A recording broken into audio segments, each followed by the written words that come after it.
तो hello guys, school में तो हम सब लोगों ने कैलकुलस पढ़ा ही होगा।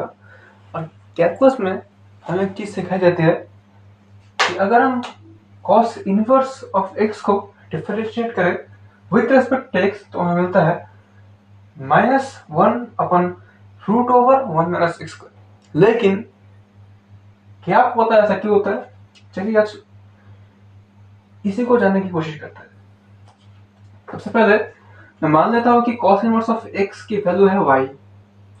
अब ये कॉस ट्रिग्नोमेट्रिक इनवर्स फंक्शंस क्या करते हैं, हमें कुछ वैल्यूज हमको हम उसको इनपुट देते हैं और उन वैल्यूज तक पहुंचने के लिए हमारे पास जो ऑपरेटर है उस ऑपरेटर में हमें कौन सा एंगल देना पड़ेगा वो हमें बताता है।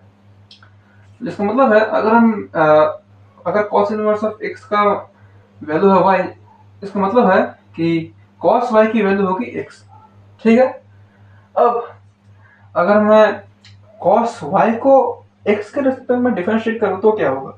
पहली बात तो cos y इसकी वैल्यू है x, तो cos y को x के रिस्पेक्ट में डिफरेंशिएट करना और x को x के रिस्पेक्ट में डिफरेंशिएट करना तो एक ही चीज है। तो यहाँ पर हमारे पास एक इक्वेशन मिल चुका है।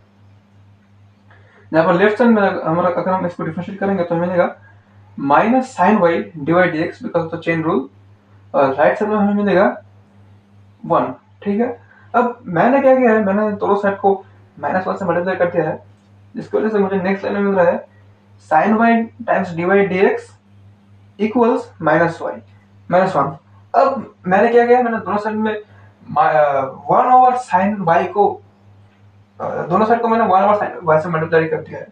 इससे क्या होगा कि लेफ्ट साइड में sin y और sin नीचे का sin y ऊपर वाला sin y एक दूसरे को कैंसिल कर देंगे और हमारे पास सिर्फ रहेगा divide dx left hand side में, और राइट हैंड साइड में हमारे पास रहेगा -1/sin y। ठीक है। अब अगर हम यहाँ से आगे बढ़े तो मिल रहा है divide dx equals -1/sin y।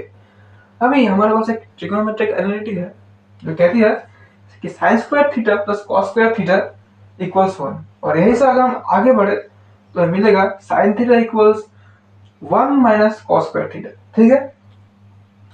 अब यहाँ पर देखो हमारे पास थीटा तो नहीं है लेकिन थीटा की जगह y है, तो अगर यहाँ पर अगर sin थीटा की वैल्यू हो जाती है 1 - cos स्क्वायर थीटा तो हम ऐसा लिख सकते हैं कि sin y की वैल्यू हो जाएगी √1 - cos स्क्वायर y। ठीक है।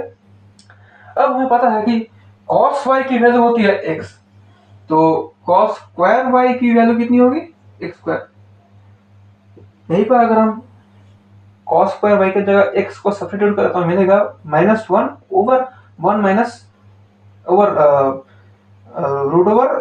x²।